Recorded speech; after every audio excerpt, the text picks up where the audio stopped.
This is a Thermonics T2420SX7. The SX7 refers to the head assembly and the boom type that's mounted on here. It has a range of minus 75 to 125. Some literature says minus 80, but for that particular head it's minus 75. However, I have it at maximum cooling right now, and as you can see, we're right in that area of minus 80. We're minus 78.9, and it will vary. I've seen it hit minus 80, so we're right in that area. Of course, your main control here is at the front. You have your cycle and soak setups. What you want to be in, your hot, ambient, or cold. Power switches here. Remote versus local. This is not equipped to run with any remote equipment. Your compressor on and off is here. Any entries you make, changing set points, etc., are here, and I'll show you how to do that when I run it. And your flow rates for your cool and your hot, which are separate, are here. There are separate controls on here for your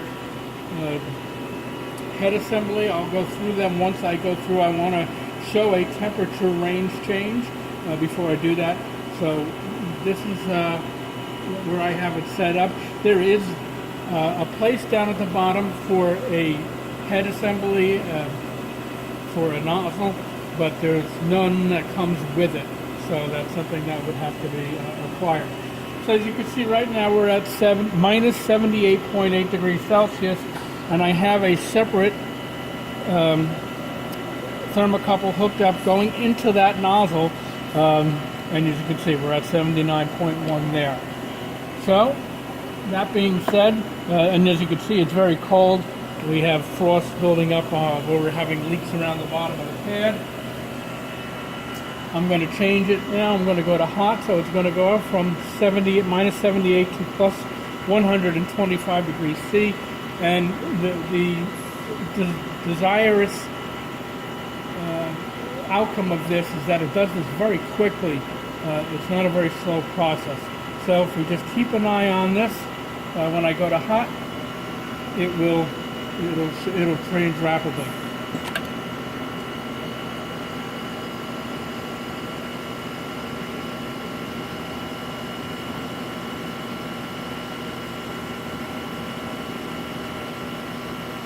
And you can see our set point is listed here at 125.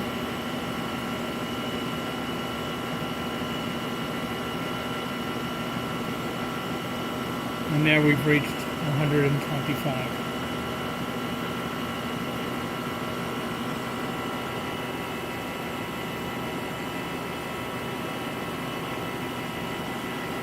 Now to look at the head here, I wanted to just show you the controls.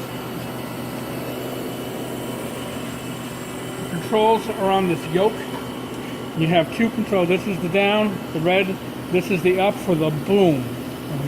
This one here is for the head. The head can do an up and down movement, and it has two buttons as a safety feature, so that when it goes down or up, you have to have both hands occupied here. So I'm going to show that first. You push on both of them, and you can see the head goes up. I don't have it locked in. There are locking mechanisms to hold the boom. There we go. And then again, to go down, hold both of them, and they go down. You'll notice the air turns on them too. Now, that being said, you have your boom control, which is here and here. So I'm going to go up, and as you can see, the entire boom is raising. And conversely, when I press the red one, the entire boom goes down.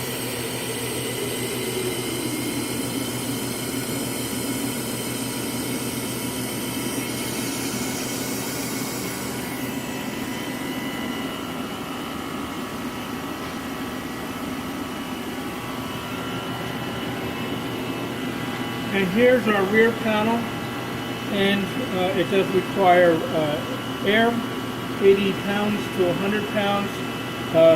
I have a 1/2-inch pipe connector connected to this to adapt it to my system, but it does come with a 1/2-inch quick connect that goes on here.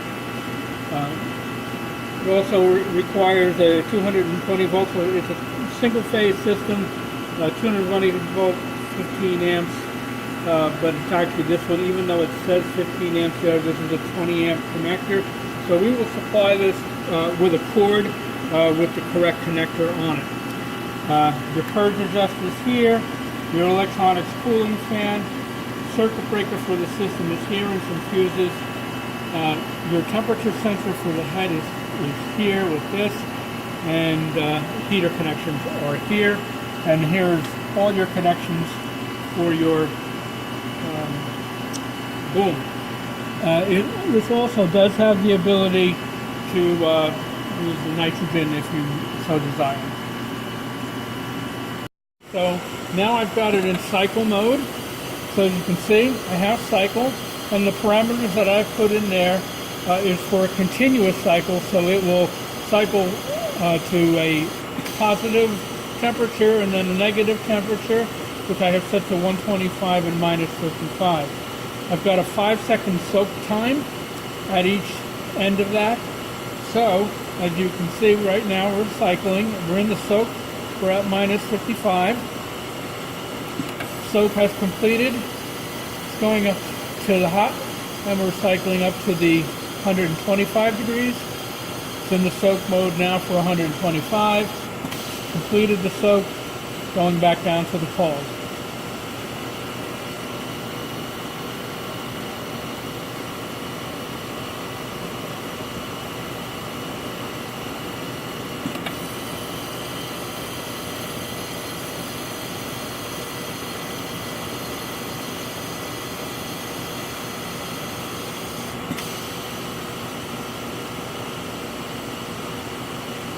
And this we can just continue doing this until I tell it to stop, which you can do by either pressing ambient or cycle.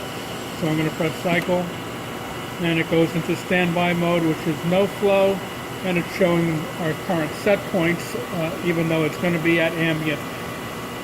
There's a way you can, by hitting the ambient switch again, it will put flow through there and keep it at the ambient temperature of about 25 degrees. So I'm going to do that, and you can see its set point is at 25. It will cycle air through there until it gets to that temperature and stabilize.